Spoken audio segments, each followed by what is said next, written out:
Good evening, everyone, and welcome to the monthly meeting of the Wise Men's Classical Music Society. There is a table with Wise Men's information, if any of you are interested, over on the side. Tonight, as at January's society meeting, I'm going to broaden our mandate with a guest whose mission goes far beyond the conference hall.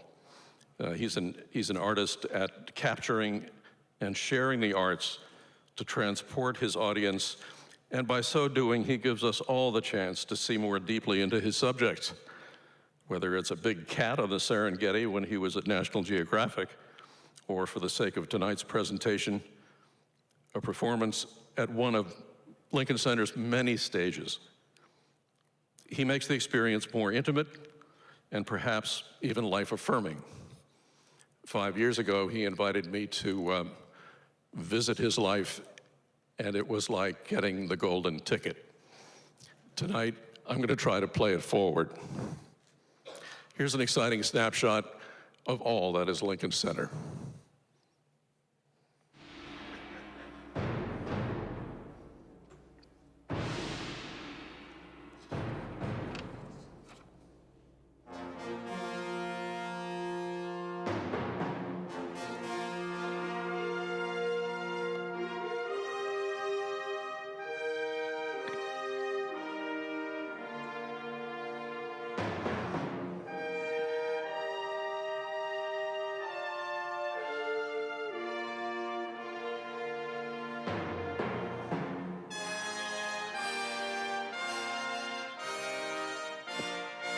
Because I clap along if you feel like a room without a roof. Because Hi, simply hi. feel like happiness is the truth.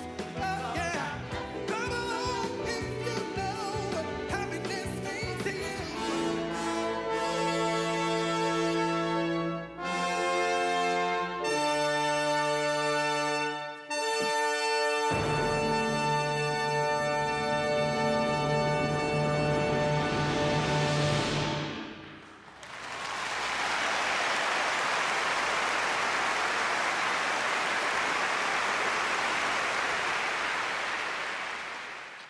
It's nice to have a local to end the video, huh? Tonight's guest has a delightfully varied background, and as such, he enhances our appreciation of what it takes to capture a wide array of the arts, including every genre of music, from classical to contemporary symphonic music to rock, from opera to cabaret, from Broadway musical theater to the groundbreaking new plays on Broadway, from classical ballet to modern dance. He captures all of this and more for broadcast television and limited theatrical release. He's done this for decades, inviting millions of us to be active participants in countless performances, all without leaving the couch in our living room. And there are some doctors in the crowd who would argue with that. Tonight's guest has 5 personal Emmy Awards recognizing his decades of work in television and film. His combined contributions have earned more than 200 Emmys for the networks for whom he has created content. He's created a wide variety of programming for most every major television network. He's one of the founders of the National Geographic Channel, where he was also Executive Vice President of Programming and Production, as well as executive producer for many of the series and network specials on PBS and NBC. Previously, he was a chief creative officer at, Sony has financial people too, I want you to know that. Sony Music Entertainment, and mostly, and more recently, he was executive producer and director, as I said, of Live from Lincoln Center for PBS. In all, he has produced and directed more than 1,000 hours of award-winning primetime television programming seen by millions here and around the world. He graduated from NYU Tisch School of the Arts.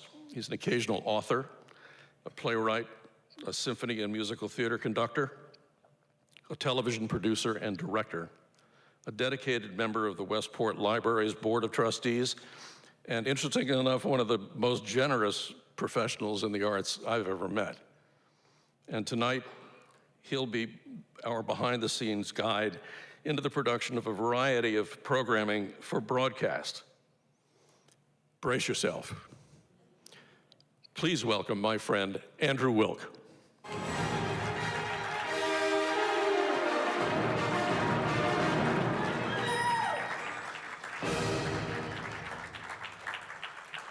You made it. I feel like I'm walking to my own memorial service here. Jeez. Well, thanks for coming to the funeral. Thanks for coming, period.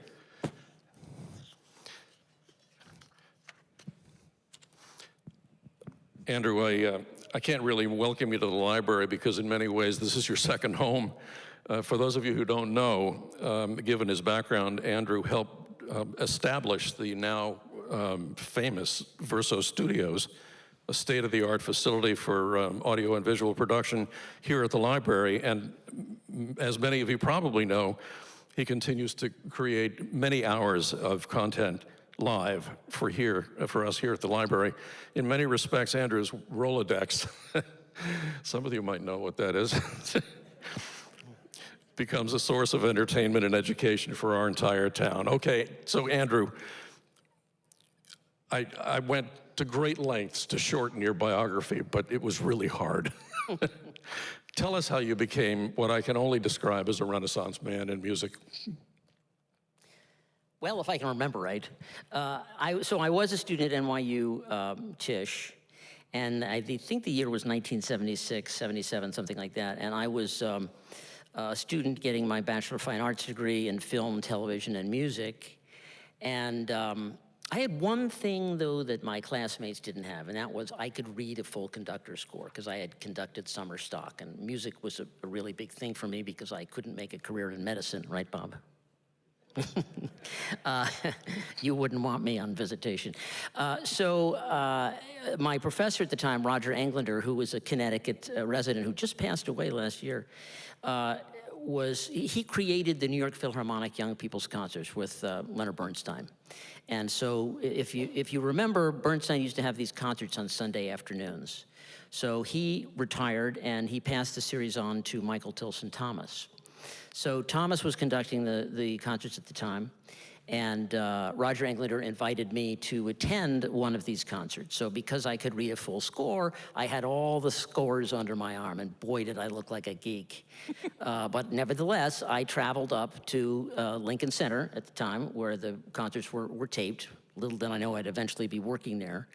And it was a cold day, and the music coordinator, the guy in the big video truck, which just came from a football game, that's how busy they are, arrives at Lincoln Center, and the music coordinator was sick and didn't call and didn't show up. So the music coordinator is the guy that keeps everybody that doesn't know how to read music where they're supposed to be from a camera standpoint, from a cinematic standpoint. And he says to the associate producer, go find Andrew Wilk, blonde hair, geeky guy with glasses, a ton of scores under his arm. He found me, I wasn't hard to find. So he got me in the truck, and I got them through the concert. And it was right place, right time. I got a check from CBS for $50, which I think I framed. The other guy was fired. I got his job, so I was working for CBS when I was, 20-something. My professor was then let go because they wanted a newer look, so they brought in 2 rock and roll directors from California, and that didn't work so well. They had great ideas, but didn't know how to execute and didn't know anything about music. I did. Michael Tilson Thomas, the conductor, asked me to stay on, so I did, directed some shows for them, and eventually they were let go. So who did they turn to? The same blonde-haired geeky guy that had the scores under his arm. So I went on and I directed a big show for them, and I won my first Emmy Award at 27, and then the show was canceled. Now, the reason the show was canceled was because CBS, in its infinite wisdom, programmed the show to air. He scheduled it on Sundays as a lead-in to football. Infinite wisdom. So, yeah, didn't do so well, so they thought it was the series' fault. So that was how I got into it, but then I did a lot more television, as John said, for just about every major network, and and now distribution is all changed all over, but I had a great career. I also did a lot of science for television as well, and worked East Coast, West Coast, and in between. So that's the Reader's Digest version. The day that I arrived at his office, I looked at him sitting at his desk, and the Opera House was in the background through the window. And he looked up, and almost offhandedly, he said, "I got the best job in the world." And he did, he really did. He did a wonderful job. So let's begin with the creative process of capturing the performing arts for broadcast. As the executive producer of Live from Lincoln Center, how do you approach a new production assignment? Well, so the job of executive producer, we'll talk about directing in a minute, but so it's a very business-oriented job. You can't just say I'm a producer. There's a lot that goes in it, especially with a not-for-profit organization, and Lincoln Center is just that. I was also responsible for raising a lot of money for the series, and as you can imagine, it's very expensive. So I had to raise money. I got a lot of money out of MetLife and such, and also private donors, and that's what gave me the money to spend during the year. So in effect, I was kind of earning my own keep. The other side of that is that I had to spend money, which of course I wanted to do. I had to pay everybody, but I needed to make sure that the money was still going to create 5 to 10 hours of primetime programming for, at the time, PBS.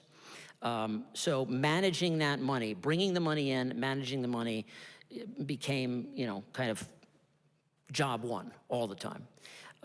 Then it was my prerogative to choose what I wanted to shoot for PBS. So I had to know who their audience was, what they wanted to see, and then I would negotiate with the various constituents on the campus. By that I mean the New York Philharmonic, or Lincoln Center Theater, or the Metropolitan Opera. They kind of really do their own thing, or New York City Ballet, what have you. So I would negotiate with them and see what show I wanted to do, what show I could afford. So that's that. Again, it comes down to money and negotiations.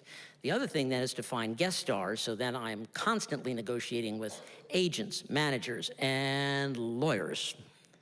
Lots of lawyers, so I became good at that. But it was my job to make these arts organizations even better known than they were, and to try to communicate what they produced on a day in, day out basis, and expose the rest of the country that didn't have the ability to see these shows live in New York. So that was kind of job one, but that just gets you to the starting line. Then, again, in terms of money, it's not just the stars you're negotiating with. There are 7 or 8 unions on the campus of Lincoln Center. Unions. From the Actors Equity, AGMA, the Dancers Union, Local 802, the Musicians Union, the Stagehands Union. Oh, they're very fun. So, I mean, my job was business. I was business first and foremost. I didn't get to the fun part until it was actually time to shoot the show. Yes, I could interact with the stars and the guest conductors, and that was great. But it was the directing side, the other side of this conversation that was more fun. But it was still, it was great to get up and go to work in the morning and argue with agents. Just as a quick aside, in terms of scale, what could you spend in a day? Oh, I could spend, yeah, that was a good point, John. I could spend a lot of money very quickly, which is why you're kind of always living on the edge. I could spend easily $1 million a day because of the union regulations. Again, if I'm shooting the New York Philharmonic, at its largest, it's 110 musicians, all incredibly skilled at the top of their game. They not only get their wages from the Philharmonic to play the piece, I have to pay double, triple those wages in order to get the broadcast rights to use their name and likeness. So that's just one example, and guest conductors get that much more. So it's, what was the question? You've answered it. Yeah. So the other thing I forgot to tell you, just on the technology side of this, aside from all the finance and complaining I'm doing about agents, is that I still had to bring in all of the technology, and that means huge 50-foot remote trucks where they carry 10 cameras on board, and satellite trucks and fiber optics. And I had a core staff at Lincoln Center of 7 or 8 people that worked for me exclusively. When I did a show, we would balloon up to 70 or more people. So again, spend a lot of money very quickly. You shoot a variety of art forms in many different venues, transforming spaces that don't normally get used for television production into studios. How do you do that? Well, I mean, even the library has done it here. David Bibby and his super talented crew here at Verso Studios, which I was a minor part of, it's about cameras, it's about outfitting a place, it's about point of view. So no matter where I shoot, no matter which hall at Lincoln Center, if I'm shooting in a Broadway theater, or I'm shooting, we'll talk a little later, at a tobacco barn in Kentucky, it's still all about the point of view, about the cinematic experience. So where you put your cameras, how you negotiate for that space, how you cable, how you keep the place cool, how much light you can have without musicians complaining.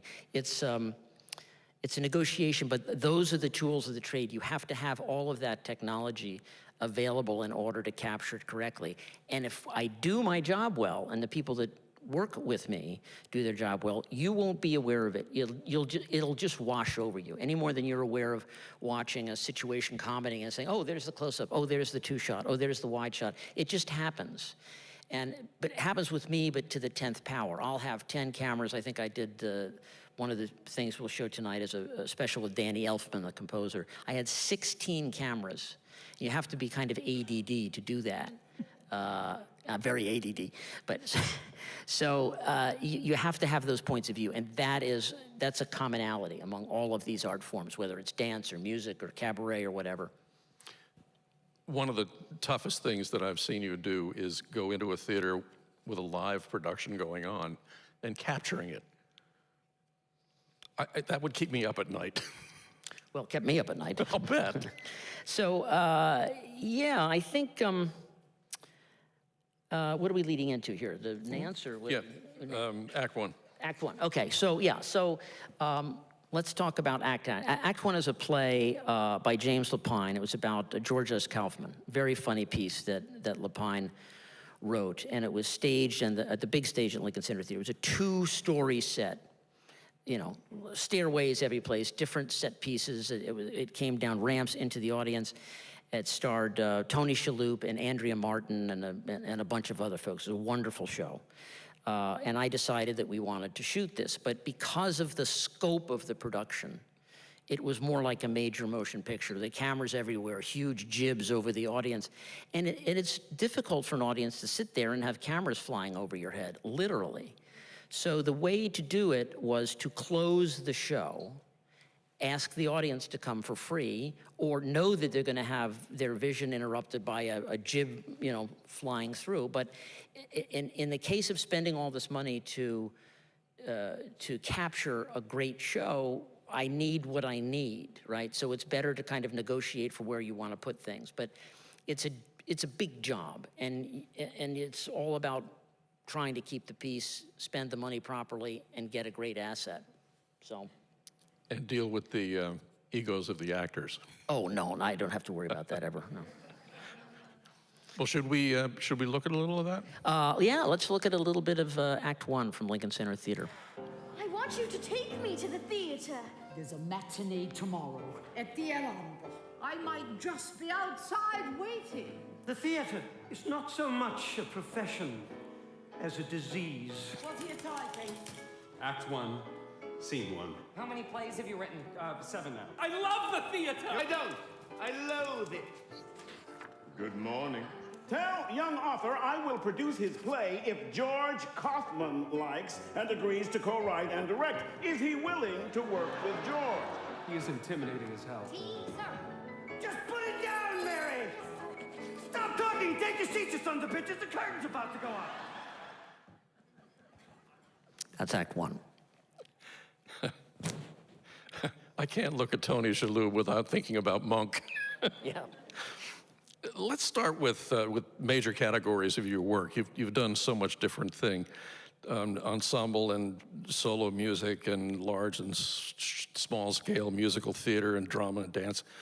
There have to be some common denominators that make it possible for you to produce the quality of stuff that you do. Yeah, I mean, yes, there are common, it's lights, camera, action for everything, but it's how you capture it. So other than deciding what to capture, I think the most important decision I make is to who's going to direct it, because it is the director, he or she, that will come in and take the project and dissect it into its component parts, and then it's put back together so that you can enjoy it at home. And as I said before, if the director's doing his or her job correctly, you won't really pay that much attention. You're where you should be because he or she has made that decision for you. So you won't really pay attention to it, but that's a common denominator. But shows are shot differently. And shows often, it's not necessarily about the person who's speaking or singing. It's oftentimes about the person he or she is singing to. It's about the reaction shot. It's about the wide shot, which helps you establish as a viewing audience where you're supposed to be. But I can, through negotiating where to put cameras, I can put you in spaces that you'll never get if you sit in the theater. Not that you shouldn't go to the theater, you should absolutely go to the theater, but it's a very different experience. It's a much more intimate experience. Andrew has told me that when you buy a ticket in the theater, you get to sit in one seat. He can put you in 100 seats and see things that you can't see from the one that you paid for. Okay, let's start with large-scale drama and musical theater. How do you prepare for a staged concert like Sweeney Todd? Sweeney Todd. So I love the piece. I think most people here probably know it or are familiar or have seen the movie with Johnny Depp or seen it on Broadway any number of times. So we did a production that was staged by Lonnie Price, who also directed it for me for Live from Lincoln Center. And it's a very, very unique project because it wasn't just a stage concert where they stand and sing and move a little bit. This was staged all through the New York Philharmonic. They were on stage and platforms running all the way through and behind the orchestra, through the orchestra, and it still had all the action. So it really was fully staged, but the orchestra was part of it cinematically. But because I could use close-ups, I could ignore the orchestra. I could ignore other characters and put you in the midst. But it was a challenge to do so. It was very difficult to shoot, and you could lose your way if you weren't kind of following closely, visually that is. So we did, I think we did a great job. We shot several performances of it, put it together in post-production, and that was the show that won me my last Emmy, actually, for Best Special Program, which I'm very, very proud of. But is it time to take a look at it?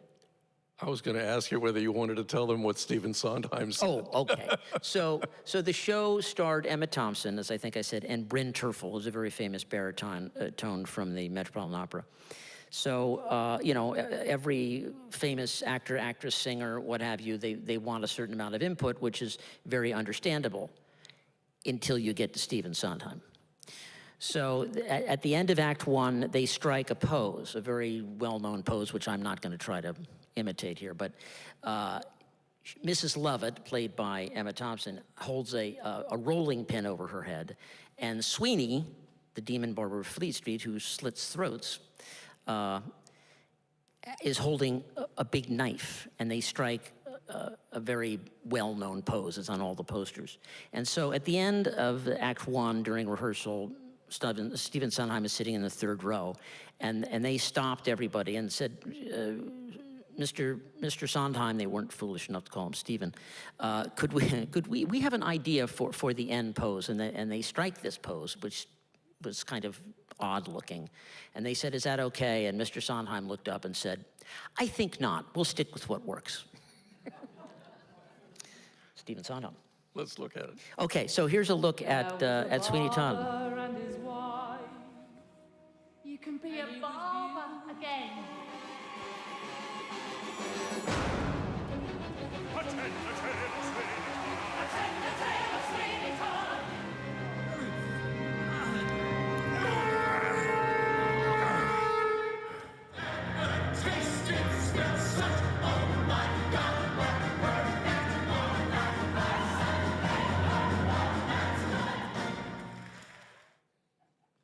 There's so much more. You and I have talked about the two kinds of capture, live capture and live to tape. The second allows for editing. endless editing. What's your preference? Well, there are advantages to both. I mean, live is just that. It's live, and you're kind of living on the precipice, and you've got satellite feeds and optic feeds down to PBS, and you have to be on the air to the second and off the air to the second. So talk about high blood pressure. That's a good way to get some. But it's fun, you know, because if you make a mistake, it's like when you see a mistake, if you're watching a football game or something that is just that live, you see the error, you know.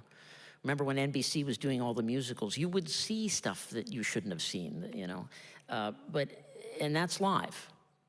But live to tape allows you all the flexibility to edit as you want. So think of it this way. If you have 10 cameras to capture something like Sweeney Todd, you have those 10 cameras, they're in their positions, you've got a complete camera script, which the director's created over a long period of time.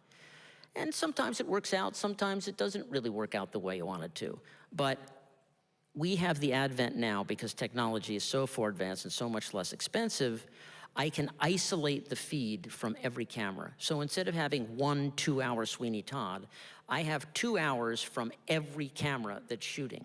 And that doesn't mean that they can all just do their own thing, because you end up with an absolute disaster. They still have to be scripted, but it allows me to go into an edit room and reconstruct the show based upon the camera script, but I can say, I don't like that 2-shot, I'm gonna go to a wide shot. I'm gonna do this, that, or the other thing. So you can make a much more perfect program when it's live to tape and when you can edit. So that's the great difference, and that would always be pretty much my preference. But there is something exciting about live. Andrew was good enough to host my granddaughter at an editing session. And when I asked him if she could come, he said, "Why would she want to come to an edit session? It's like watching paint dry." Kind of. And I said, well, it depends on the painter.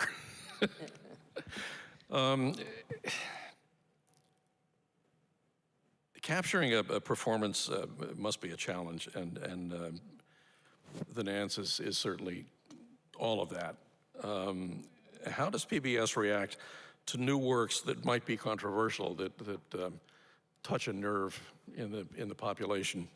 Do you have to have an example of a particular challenge, a PBS reaction to it? Tell us how you sold the Nance to PBS. So for those of you that don't know the Nance as a show, the Nance, and it's not that well known, it was written by Douglas Carter Bean, who wrote The Little Dog Laughs and a bunch of other things. A brilliant, funny playwright. He wanted to write a show based upon a book called Gay New York, and I forget the year exactly when that was written, but it was an old book. The Nance, basically the premise is that in vaudeville in 1938, vaudeville plays would always have a stock character played by a guy, and he would always be very flamboyant in the scenes. I'm sure those of you that are old enough to remember it or seen those kinds of things remember that kind of character. So in the Nance, his name is Chauncey, is played by Nathan Lane. And so Nathan not only played the Nance within, this is kind of a play within a play, he not only played the Nance on stage, but he was a gay actor, and he fell in love with a guy as he's acting in this vaudeville show. So he has this relationship, and by the way, being gay in 1938 was illegal. Thank you, Mayor LaGuardia. It was illegal back then, so he had to hide his offstage behavior, but didn't do very well at that. So it's a very complex plot. It's very funny, but it's also quite tragic, especially towards the end of this. But seeing a show that was a kind of that cutting edge at the year I did it, I forget what year it was, 2012 or no, 15, I think. It was not just something I could just shoot and say, PBS, here's your show. I had to sell it to them because the times were more sensitive than they are now, even. The things change very quickly. So I flew up some PBS executives. They saw the show, they all loved it, and they said, yep, we're in. And by the way, I'm proud of this little note. PBS never paid for Live from Lincoln Center until I arrived in the end of 2011. I convinced them that I wasn't going to produce the show unless they had skin in the game. So the Nance, one of the first shows they put financing into, they were the major financer, and that was a life-sustaining change for Live from Lincoln Center. They paid to make the show happen. So to have them pay for a show that was this cutting edge at that time was really important, and I'm really proud that we did this show. It was so popular, it opened in movie theaters before it went to PBS. So should we look at the Nance? Well, they should know that you shot 3 performances. Yes. And pulled them together into the best one of all. Yeah, That's what we're going to look at. Yeah, we used all of the assets from 3 performances from, I think, 8 cameras at most to put this all together, and the cast was terrific. So let's look at the Nance. I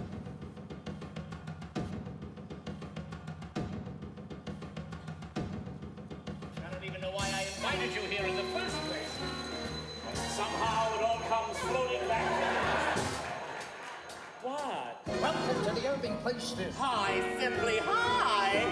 Don't bring your private life here. Keep it a secret from people. Well, this is an interesting position you put me in. You freaks! Got it? I swore I'd get my revenge. Don't be frightened, I'm acting now. I swore I'd get my revenge. Yes, but other than that, Mrs. Lincoln, how do you like our show?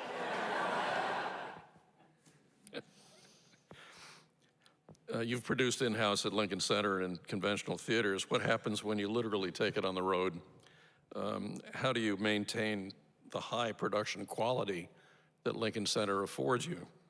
Tell us how Simple Gifts came about and how you created it literally out in a field.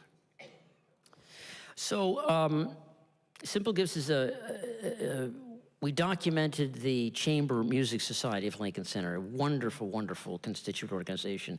And once a year they would do concerts in Shaker Village in Kentucky, bourbon country. And I decided I wanted to shoot them, but I didn't want to shoot them at Lincoln Center in Alice Tully Hall. I could do that anytime. So I wanted to follow them out there, but I still wanted to document a huge performance. I mean, they're not that big. There's like 16, 20 people. But I still had to go out there with video trucks in the middle of fields. And we decided that we're going to shoot it in a tobacco barn.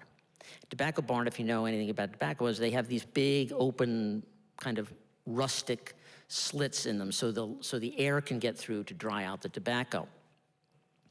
So it had this beautiful dappled light. But in order to do this, we brought in a director of photography. We wrapped the whole barn in like gauze and had additional lights outside of the tobacco barn to make it look so natural.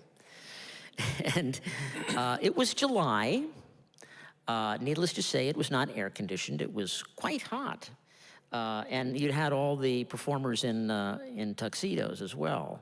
So it was a big challenge, but I mean, you know, John, to answer your question, it's still about technology. It's still getting the cameras out there. I didn't trust any electricity, so we had to bring a generator out there.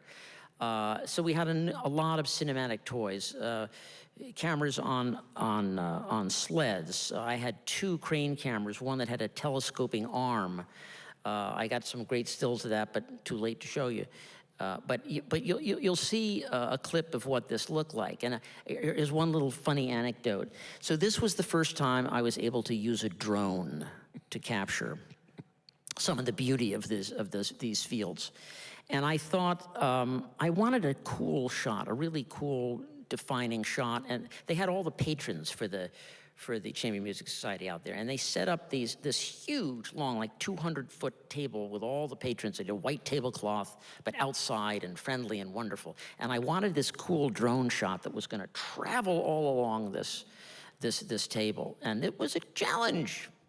So it was noisy. It wasn't like the drones of today. It was noisy, but it was very effective. But I said to all the patrons on a bullhorn, I said, we're going to do this shot now. Whatever you do, don't look at the drone. Don't just keep talking, look at your neighbor. Don't look at the drone. Don't look at the drone. Okay, the drone comes by. He does several passes. It looks terrific. I get back to the editing room. I look at it, and who's the only fool that's looking up at the drone? That's my Alfred Hitchcock moment. Let's look. So let's take a look at Simple Gifts.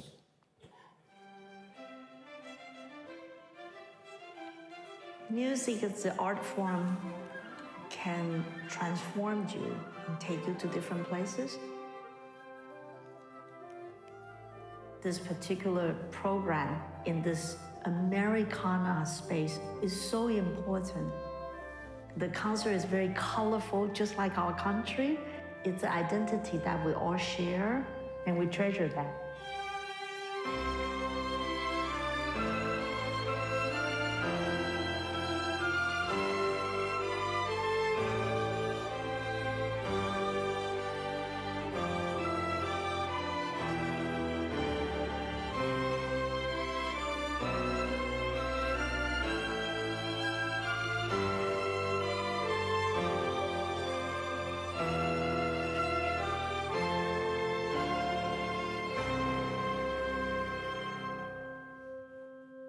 Drone shot.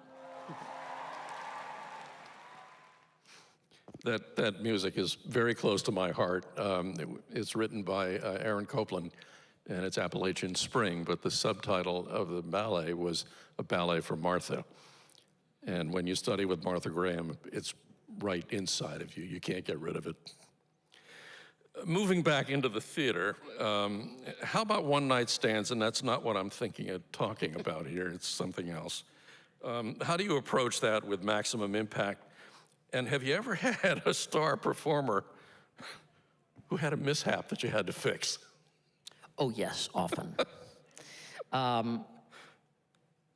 We decided that it was, well, I didn't decide, I guess they decided for us. Frank Sinatra had turned 100, and of course he was no longer with us, but we decided we're gonna do a big, glitzy special.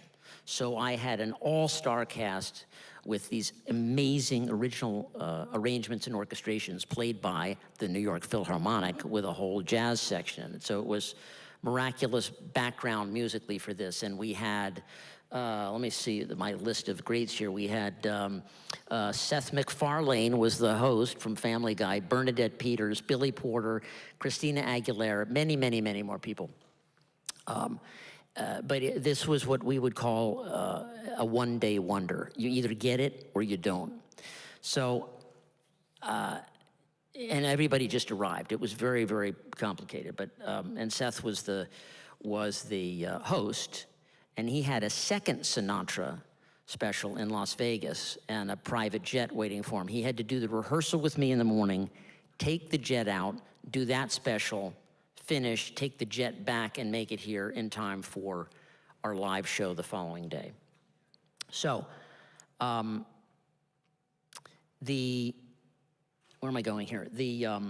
Oh yeah, so during the dress rehearsal, I have always made it my practice. Some people would call it a waste of tape or digital space, but I always tape the dress rehearsals. And that doesn't mean that the actors or performers are in dress, they're not. But I capture a lot of data, a lot of material. So that's what I did for this special. As it turns out, one of the singers, very well-known Broadway star, during the actual performance, in all of her finery, went up, which is a theatrical term for forgot the words. She looked gorgeous, she sounded gorgeous, but she didn't say anything. So she was mortified, and this was live to tape, but I can't replicate what isn't there. Luckily, I had taped that dress rehearsal the day before. So because the orchestra, the New York Philharmonic, is that precise, I could go in and actually put the lyrics into the show. I stayed away from close-ups because what's called the lip flap wouldn't look right. But I managed to save her performance, and she was very, very grateful. But part of my job is to make the star look happy, to keep them happy, to keep their reputation up. And that's happened to me several times with several performers and instrumentalists as well. So that was that. And I'll tell you one other anecdote. So Seth MacFarlane, who you probably all know, created a show called Family Guy, one of my favorites. So what Seth didn't know is that he was going to sing New York, New York with Christina Aguilera. Well, it turns out that Seth had made fun of Christina Aguilera many times on Family Guy. She did not like him. She did not like the show. They were going to do a duet. Seth pulls me aside before he gets on his jet to go out and do the other thing, and he said, I don't know why you did this. She hates me, and this could go really, really wrong. Well, as it turns out, they did the duet, and they got through it. But of course, I don't know what happened off stage, but they weren't going to look foolish on stage, so. Are we looking at this? We are. Okay, let's take a look at Sinatra at 100.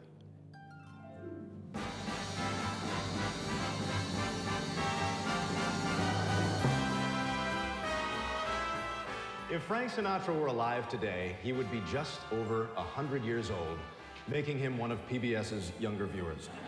If I can make it fair, I'll make it. Anyway, it's up to you, New York, New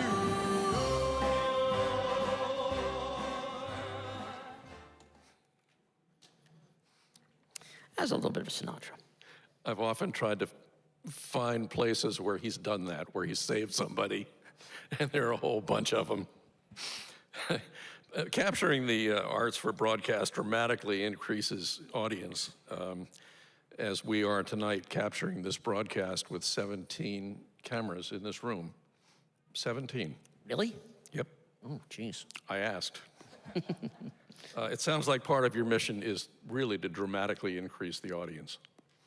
Well, that's the whole point. You know, if you look at even the largest venue at Lincoln Center of, say, 2,000 seats, if they're doing one performance, it's 2,000 if they sell out. If it's a smaller theater, like Lincoln Center Theater, and they do 8 shows a week, and it's a 1,000, so they can gross 8,000 over the course of a week times the number of weeks that the show runs. I can shoot that show and I can bring in 1 million viewers easily. So the reach of the organization is the payday for the constituent organization, because I can take Act 1 and 1 million people will see it. The show lands. It doesn't just land for the New York audience or the Bridge and Tunnel crowd. It lands for millions of people across this country and internationally. That's puts the light back on Lincoln Center Theater. It's not the light on live from Lincoln Center. I do that that's my job, is to increase their reach. And for most of the country that can't get to New York or have, you know, local arts organizations, but not of the quality of a Lincoln Center, or same is true for LA arts, I can expose them to something they otherwise couldn't see, and also help generate and inspire the next generation of musicians and actors and dancers and all that. And I take great pride in that. So my job is really about distribution in a way. We've talked about straight music and large-scale musical theater, solo performances and drama. You would think that he's deliberately avoiding talking about dance because he knows how I feel about it. What about dance? What about dance? I have 2 left feet. So the Metropolitan Opera, Peter Gelb created something called Live at the Met, and they're still very, very successful. And they're distributed to movie theaters nationwide and internationally. And it's live to those movie theaters, which is one of the ways he gets the rights to do it. And they're very well attended, and they make a good deal of money. We wanted to try to do that with dance. So we created a mini-series called Great American Dance, Lincoln Center at the Movies. So I got the rights to shoot The Nutcracker at New York City Ballet, Romeo and Juliet at San Francisco Ballet, Alvin Ailey American Dance Theater, and Ballet Hispanico, which I shot in Arizona. So the same kind of drill as all the other things. Take the cameras on the road, do a big capture, but directing for dance is very different. As George Balanchine would sit in a theater at Lincoln Center, and he would say, he would sit in row O, right in the middle, and he said, this is the way it should look from here. Well, it's great if you want to sit there, George, but it's not exactly compelling television. So our job then was to try to please Mr. Balanchine. This was before my time. So we would put cameras in very strategic places, but we would try to always maintain the body head to toe. So if there were close-ups, they were dramatic close-ups, and they were only to enhance a small portion of the action, because you just don't want to interfere with that particular art form. It's like taking a little hunk of the Mona Lisa and say, hey, recognize it?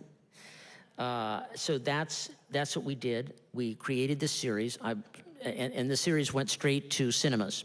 It was not terribly successful, but I think we did a good job with it. So have a look at Great American. This is a fairly long clip, but I think it's pretty cool.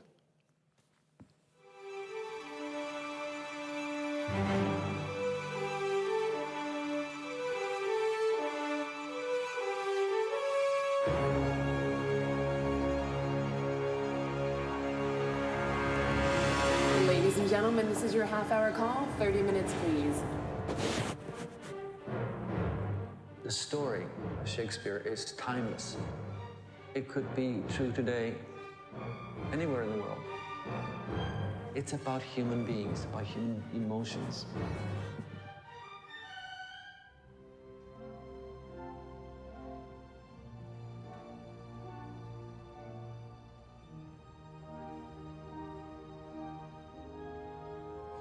I want to keep my Juliet for myself. It's something I always think about, something I create. And it's up to people how they want to see my Juliet.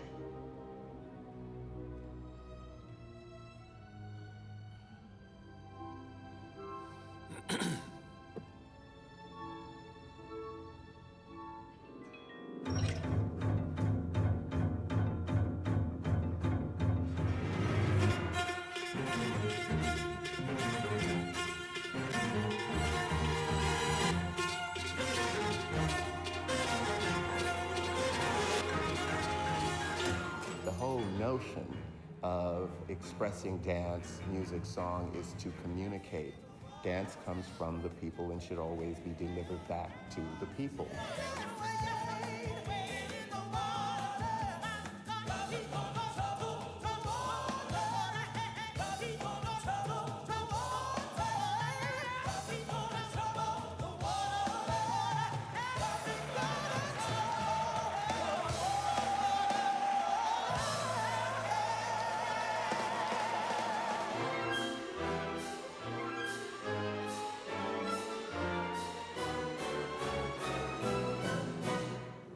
He made the most unbelievable Nutcracker. The way he made these little humane stories of the children that is just so heartbreaking. He was fantastic telling stories.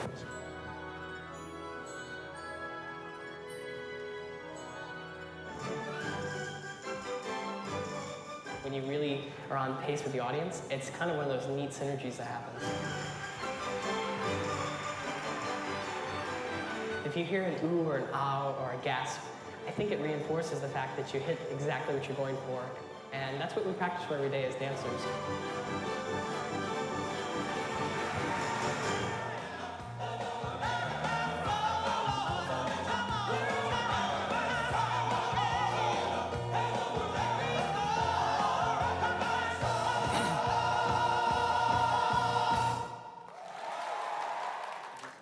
I'm glad you liked it.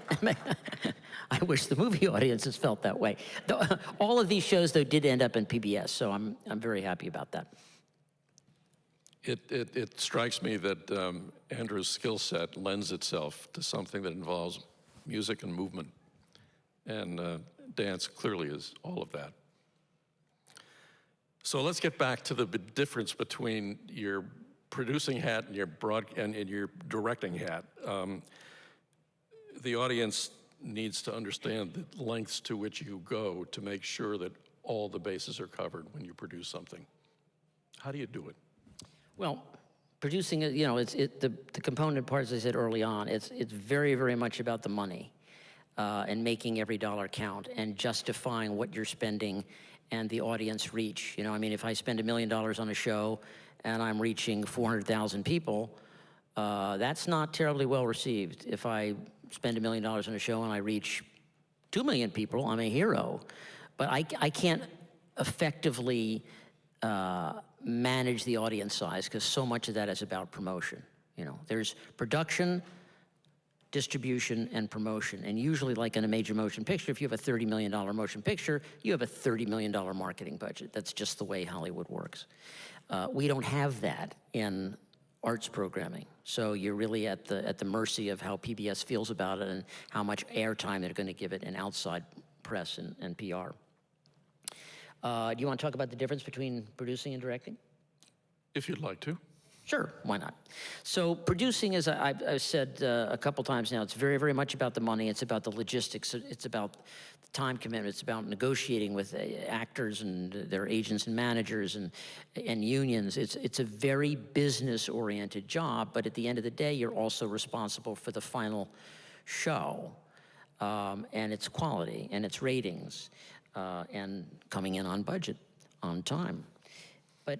When you direct, and I've worked a lot as a director without also being a producer, the directing side of something like large-scale capture like this is very intense, very labor-intensive. So when I'm wearing both hats, I can't do it that often. The director basically takes the performance, whether it's a play like the Nance or Act One, or a cabaret piece, which I'll show you in a little bit, or a major symphony piece, and you have to break down the content. So if it's a symphony piece, again, because I can read a full score, I can break down the component parts of each movement of the symphony. Where are the soloists? Who's echoing them? You know, where's the antiphonal choir? You know, what are all the parts of that score? When do I want to see the conductor? When do I want to see the audience reaction? That's very, very important, and it's very time-consuming work. And if you're producing during the day, you're camera scripting at night. And so I will often, for a show that's, you know, hour and a half, 2 hours long, I'll have a camera script that will end up being anywhere from 1,200 to 2,200 shots. Every shot has to be scripted and framed. And all of that information, you do it and then you throw it out and you do it again and again and again. And you attend the rehearsals so you're really understanding the dynamics of what is going on and what you have to capture, where you have to be when you've got to be there. So then and only then when you finish that, you hand it to your associate director and production assistants, and they break that all down into individual shot sheets for every camera person. It's tedious work. But when you do all the producing and horrible negotiating during the day and then go home, have one stiff drink and then get right down to camera scripting, it's a long, long production process, but it's worth it. And I'll admit, I'm paid extra when I direct. So that's another motivation to do it when you have two boys in college. But it's also really fun. So that's kind of the difference. And then you take that show into the edit. But whether I'm producing or directing, I'm still in the edit and making those choices to make the best show I can. Did I answer the question? Answer the question well. Most of the time, Andrew has a select group of people who work with him. Every once in a while, he gets a cameraman from NFL football, and he's shooting a symphony. Tell them about not being able to recognize which instrument is which. This goes all the way back to that first experience with the children's concerts for CBS, New York Philharmonic. There was a guy who just came off, I think, the New York Giants game. And he was there, and as like typical union camera guy, nice beer belly, and a lovely guy, but he said, which is the damn oboe, which is the damn clarinet? And so, you know, you can, when you don't know, you don't know. So I think he got it right eventually, but you know, so that happens. It happens a lot because but later in life, for Live from Lincoln Center, I had my pick of camera guys, and I didn't have anybody that didn't know exactly all the instruments of the orchestra and where I wanted them to be. So I always got the oboe. Never shrinking from a challenge. Speaking of complicated, you produced and directed a show featuring Joshua Bell, the world-famous violinist in the Chamber Orchestra of Havana, with some interesting challenges. Walk us through all of that.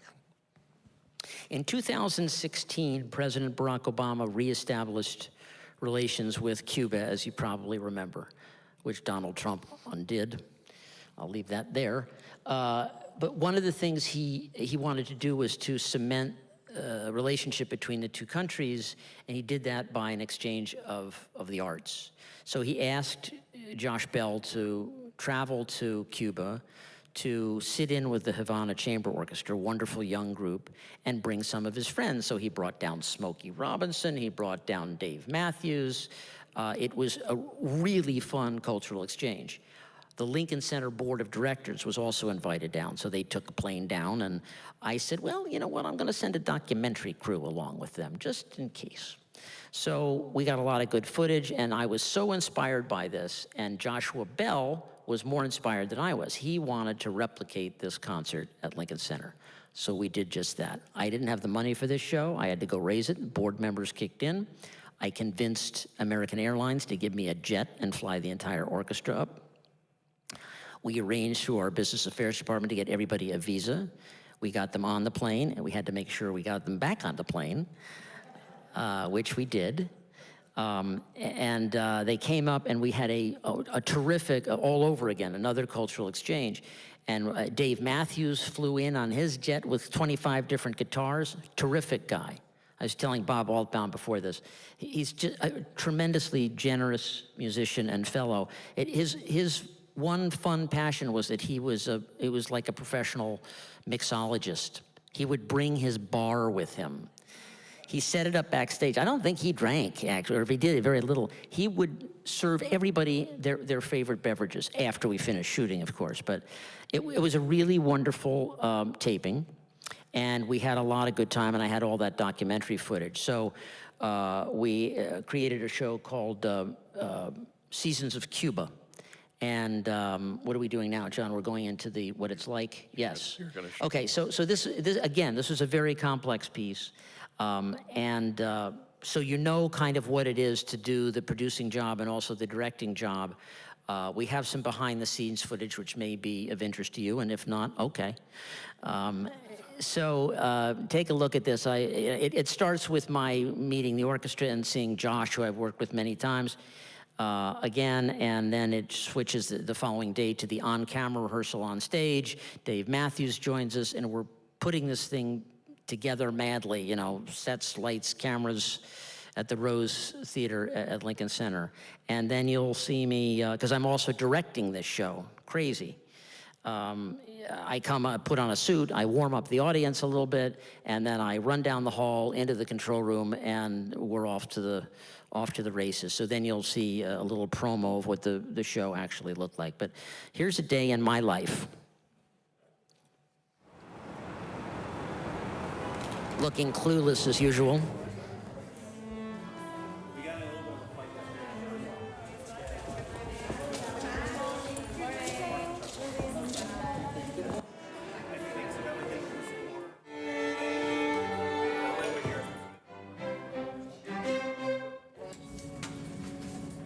Camera rehearsal.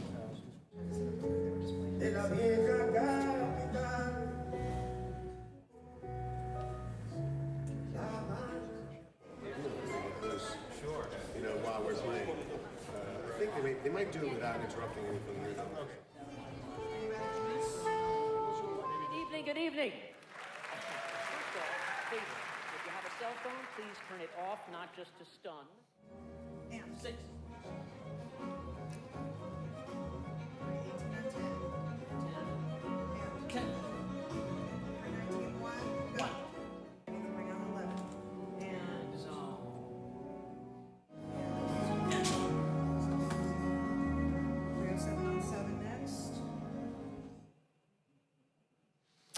So here's what the PBS promo looked like when you put it all together.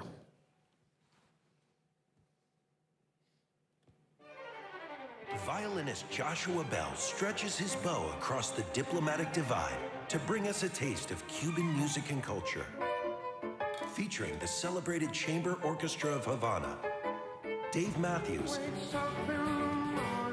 and a new generation of Cuban stars. Joshua Bell's Seasons of Cuba, next time on Live from Lincoln Center, One of my absolute favorite shows. And it was the first one that I got to watch him produce, which was just mind-blowing.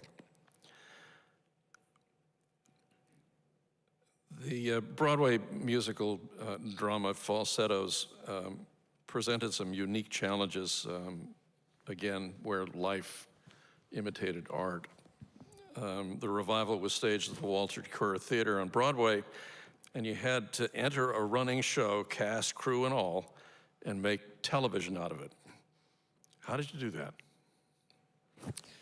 Well, same as everything else.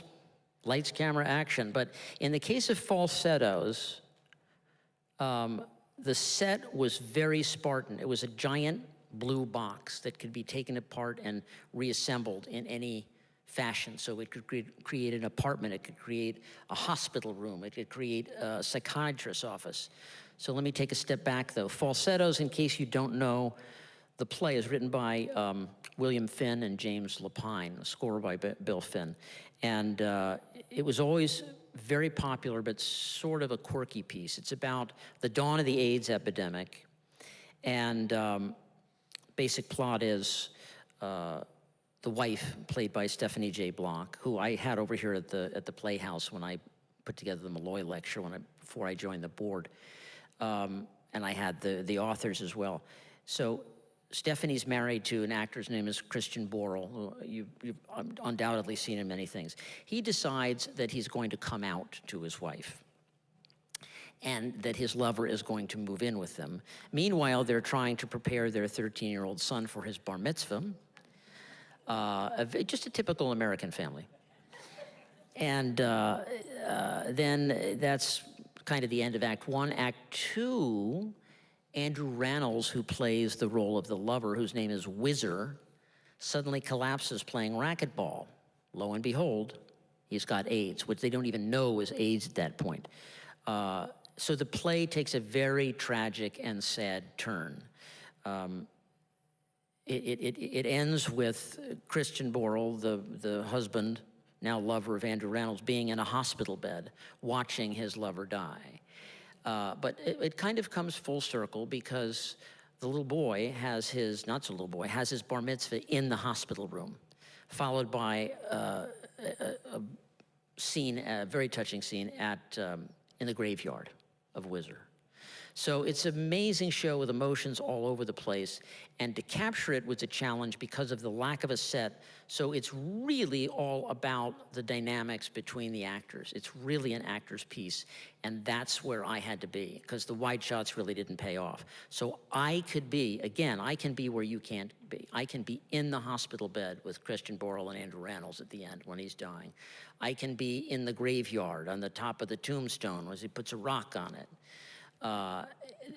I can be places where you can't be, and that's my job if I'm doing it well.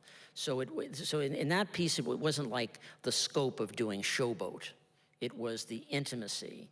And most of the actors, I have to tell you, like the finished product better than they like sitting and watching the show in the theater, because I can put them. Nathan Lane, when I shot The Nance, when it opened the movie theater, I sat next to him and he said, "This is way better." I had a job. So that was that. So anyhow, is that enough of this? Let's, sure. I can see emotion that you couldn't otherwise see from Roger. Let's take a little bit of a look at Falsettos. Homosexuals, women with children, XX lovers, and a teeny tiny band. Welcome to Falsetto Land. Sick caterers, Short insomniacs, hypochondriacs, British Americans, spiky families, radiologists, intellectuals, nervous wrecks. Welcome to Falsetto Land. My father's a homo, my mother's not thrilled at all. Oh my God. he's a queen, I'm a queen. Where is my crown? I'm breaking down. I'm breaking down. We've been together for 9 months. 10 months. 9 months. 10 months. 9 10 months. We are the salt of the bourgeoisie. While I put the steak in, I bring home the bacon, and we're proud to say we love it how we don't agree. Wizard, do you think I see a psychiatrist. I'm not sure, Jason. We're sitting and watching Jason play baseball. We're watching Jason play baseball. We're watching Jewish boys who cannot play baseball, play baseball. Something bad is spreading, spreading, spreading. I'm sorry.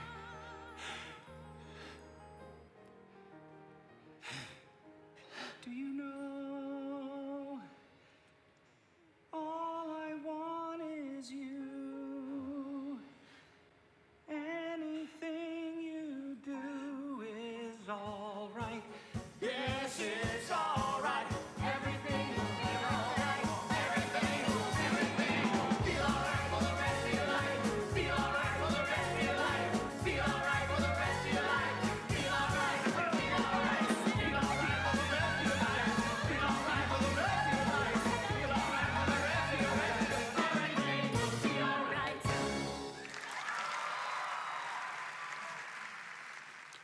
I'm tempted to say, see what he did there? When you're a poet, coming up with a new format is a little bit tough. Not for this guy. You created a new performance format at Lincoln Center with Stars in Concert. How did that come about?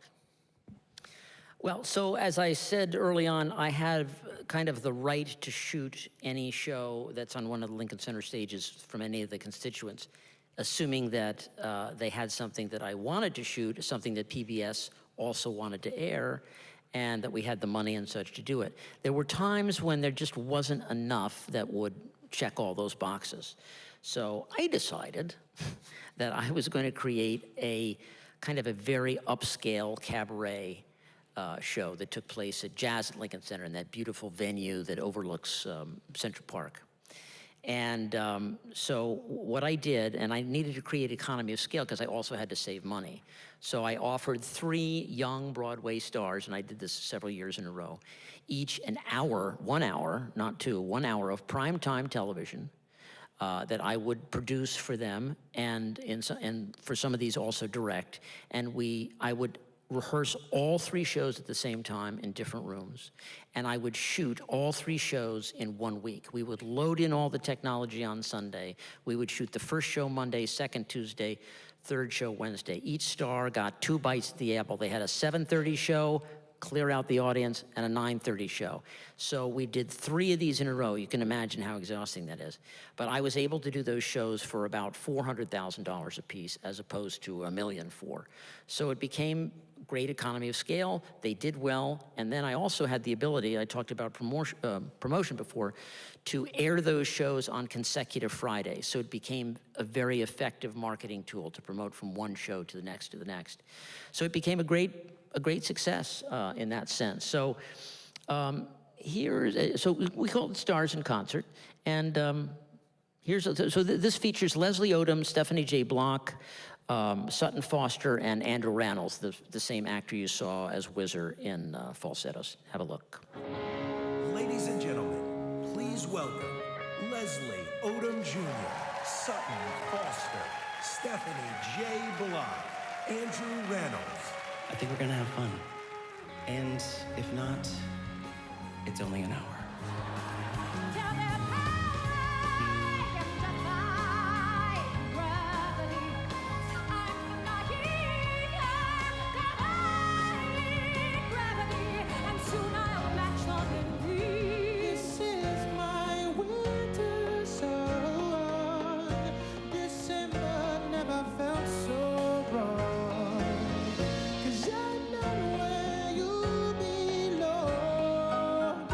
Inside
Those were great fun to watch him do. So you retired from Lincoln Center. The world didn't come to an end. What came next? COVID. Aside from COVID, yeah. But just as a sidebar, I think we're getting closer to home here. What was next? So COVID basically shut down all of Lincoln Center. Nobody could go into a venue like that. I'm sure you all remember. So there was no content at Lincoln Center. Therefore, there was nothing to shoot. And we couldn't, because of the logistics and the rules, we couldn't, bring in a huge production crew or any of that stuff. So the series ended, sadly. And so I took my golden handshake and came back to Westport. But not before I decided that I don't think I'm quite done yet, and PBS needed content. So I decided that, why don't we do something for Westport? So I created this little series that you may have read about called Stars on Stage. Sounds familiar. So I did the exact same drill that you just saw at Lincoln Center. I did it at the Playhouse with 3 wonderful performers. And you'll see, it kind of looks similar, but rumors to the contrary, the Playhouse, just want to set the record straight here, did not put up 1 dime. They didn't have to pay for anything. PBS gave me money, and several very generous Westporters, who also support this library, paid for the rest of it, and I did the series pro bono. And the series did quite well. But anyhow, so let's take a look at the promo from Stars on Stage from the Westport Country Playhouse, right across the street. He electrified television audiences in Jesus Christ Superstar and broke their hearts in Rent Live. Tonight, the Tony, Emmy, and Grammy nominee brings his ravishing vocals and signature artistry to a soulful celebration of Broadway. Please enjoy Stars on Stage, Brandon Victor Dixon. Major support for Stars on Stage from Westport Country Playhouse is provided by Roz and Bud Siegel, Judy and Scott Fairs, Eunice and David Bigelow, Kate and Bob Devlin, with additional funding provided by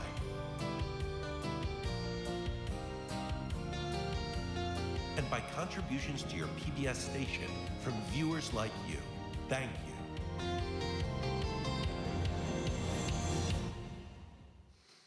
Lincoln Center comes to Westport. We're just about done. So you've created 1,000 hours of prime-time award-winning television, and while you've been up to it, technology has been leapfrogging ahead. There are ways now that television combines media into brand new looks. Tell us how you worked with Danny Elfman and Tim Burton. Yes. But let me just comment on the other thing you made. It's, whether you're watching Netflix or Amazon Prime or Showtime or HBO Max or whatever you're watching, content is content is content. No one is going to give it away.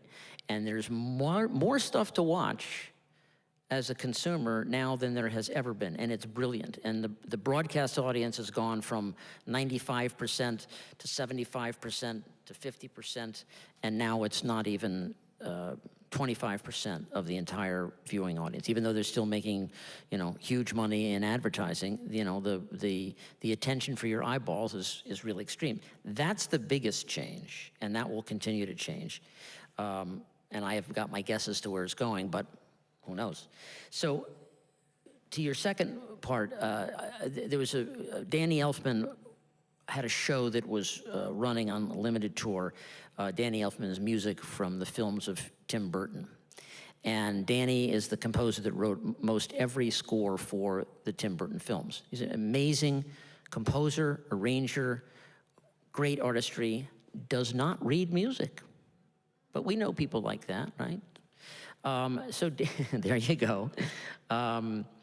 So we wanted to put this together, but there was a huge symphony, not the New York Philharmonic, huge symphony, huge chorus, singers, all this stuff.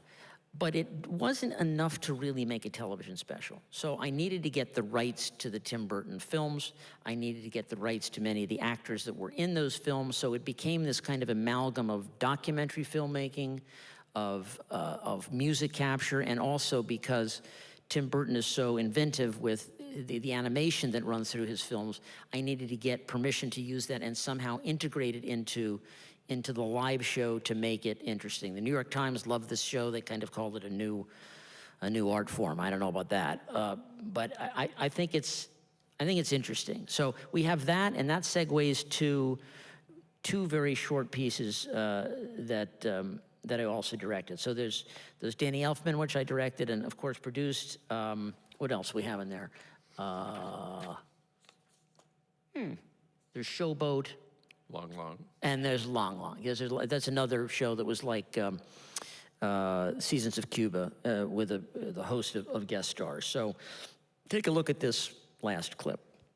Danny Elfman's music, I grew up listening to it. It's like a haunting, chilling experience. I love the darkness of it all. Tonight's just gonna be honestly magical. It's showtime.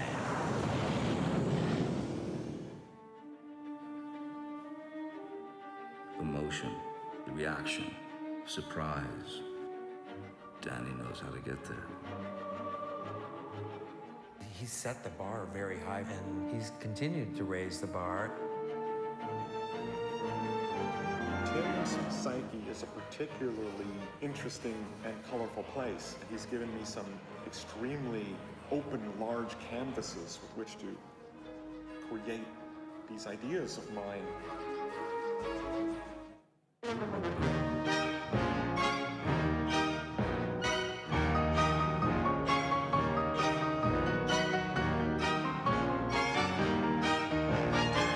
I'ma make it by any means. Got a pocket full of dreams, baby. I'm from New York, concrete jungle where dreams are made of. Loving you can't do that. Now you're in New York. These streets will make you feel brand new. Big lights will inspire you. Let's hear it for New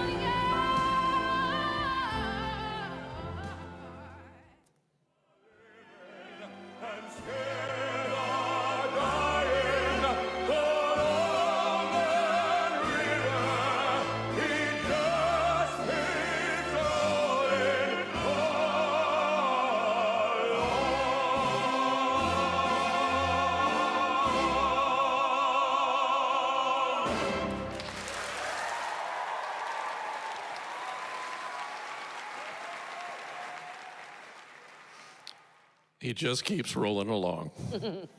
Andrew Wilk. Thank you very much. Wow, nobody left. They must have locked the doors. That's very sweet. Thank you so much.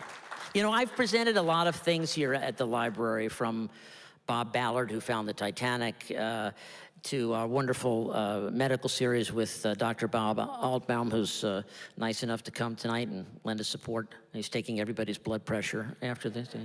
And I love this library, and I love being on the board of directors, and pretty soon I'm gonna have to go off. My time is done. But I have promised that I will continue to create content for the library, and it's a wonderful, wonderful asset that we enjoy here. I ask that you continue to support it. It's an amazing place. So, but I've never done a program just about my stuff, so this would be a medley of my hit. Anyhow, I'd love, if any of you have questions, ask away over there. See, Yeah, if you could come on up to the mic if you have a question, we have time for a couple.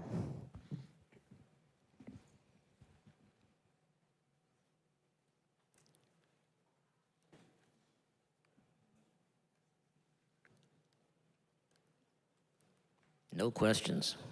Okay, there's going to be a test. All right, just shout out one if you have one. Somebody. How do I access them? Okay, how can you watch them? You can go on, I think the best place, well, you can go on pbs.org and you go to the video section, and a lot of the shows are online and you can watch them that way. There's also online access to a PBS separate franchise called PBS Arts, ARTS, and there are shows that you can watch that are in the archive. Sometimes you can only watch a promo, but there's a heck of a lot of content there that you can watch. Sometimes the rights are sold. Additionally, several of my shows are on Broadway HD, which takes the shows. And if you really want to see a show, call me. I'll make sure you get it. I don't own them. I do own the shows that we shot at the Playhouse, but not the rest of it. Somebody else. Can't leave yet. Yes.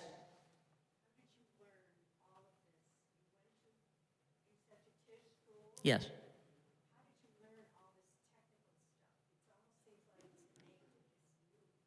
Well, as I said, I'm a little ADD.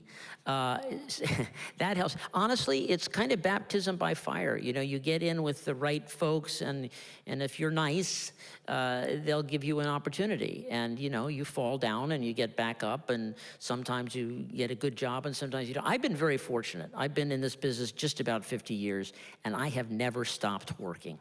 So I guess I'm pretty good at it, but that's not the usual story of people that go into show business, whether you're an actor, singer, dancer, or director, or a choreographer. I have these different skill sets which I can bring together to kind of create this content. So I've been very fortunate. So, I mean, formal training, no. I happen to be a conductor, which is probably the most fun thing I do. I don't do much of it. And I write. But this is, you know, there aren't, frankly, that many people in this country that do this kind of content. So that's good.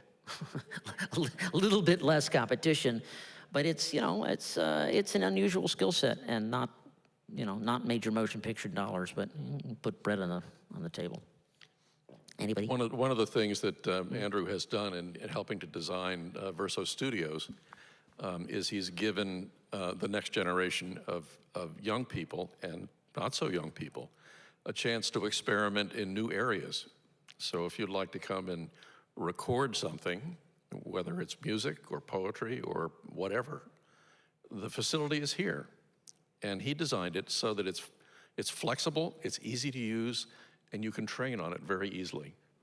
It's a wonderful asset, and I would urge you to use it yourself and spread the word.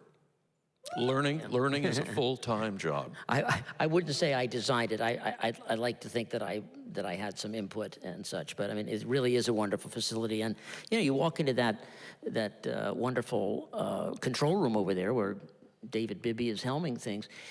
It's like any control room I've ever worked in. It's just spectacular. And it used to not be affordable, but now the technology has become very inexpensive. We all know how great an iPhone is. And you can shoot a full movie on an iPhone. I mean. Hey, look behind you.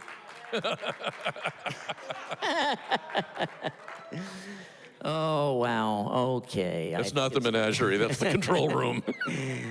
Oh, we actually have a person in front of the step and repeat there. We actually do. I'm sorry? We actually do. Yes. There are 2 or 3 different ways, probably more, that shows are created. How would you chop up the percentage of shows that you initiate and bring to a venue from shows that a venue comes to you and says, we want you to produce or direct? And the third is other ways. That's a good question. I'm not sure I understand all of it, but I'll try to, you stop me if I'm not getting it right. I would say the bulk of my career has been people that are producing a show, a venue, or a network, right, or an outside production company, like a supplier to a network, would contact me if they feel that I'm a good fit, or an agent, and they would get in touch with me, and we would talk about the project, and then I would see if I want to do it, if I'm the right guy or not, and then we negotiate a fee. So that's one way. I don't really know. I mean, for me, that was not the bulk of my career. For me, I had big jobs, and along with that job came the responsibility for producing X number of hours of content. So whether I was at Sony Music Entertainment or at National Geographic, where I spent a lot of time in the field, lions and tigers and bears, not notes and ballerinas, you're working for a big company, so you have slots to fill. You've got content. You've got to spend the money. So essentially, the venue is birthing the show. Yes. You come along and make it real. Yes, yes. In the case of the Westport shows, my idea sold the shows into PBS, so I'm putting together that entire franchise. But again, it's out of the cloth that I know. So it's not that unusual. So I'm not the kind of guy that's going to put together a movie and sell it to, Universal. That's not my strength. Okay, thanks very much. Thank you. Thank you. Anybody else? Sir. Could you please share with us your bucket list? I'm sorry, my publicist? No, bucket list. Oh, my bucket list. Oh. I don't have a publicist. My bucket list. Let's see, my bucket list. My bucket list is to stay healthy and be able to see parts of the world that I haven't seen, although I saw a lot on National Geographic's dime, and I have the wounds to prove it. Maybe I'll come back someday and talk about that. That'd be fun, wouldn't it? Yeah, I love the woos. Bucket list, wow. I think my bucket list includes conducting, because I met my wife when I was conducting Jesus Christ Superstar, my beautiful wife, Heather, who's, I think, right over there, with my wonderful father-in-law, Ed Meisner. So that's how we met, and I loved that job. It didn't pay great, but I could do shows 8 times a week, and I loved kind of the rote nature of it and the creativity and working with different stars that would come in. There was something that was a charge about it. Even though it was rote work, no two performances were ever the same. I was conducting Jesus Christ Superstar, and they had a fire in the theater. And the theater was destroyed like 10 years ago by a fire. They completely rebuilt. This is Paper Mill Playhouse in New Jersey. And lo and behold, when you're in an orchestra pit, there's a red light which tells you when to go, right? When to drop the stick, the baton. And then all of a sudden, the red light one day, the matinee starts to blink. I think, well, I've never seen that cue before. What is it? And sure enough, I pick up my phone to the stage manager. She says, we have a fire. I think we need to evacuate the theater, get out of the orchestra pit, get the orchestra out. And sure enough, then it was a false alarm. We come back down in a half hour later. Amazingly, nobody left, or seemingly nobody left. And so it was my job to now remind the audience where we were. And we were up to the scene where Jesus is washing the feet of the apostles. And so I said, meanwhile, and that was it. But I have loads of stories like that, unfortunately.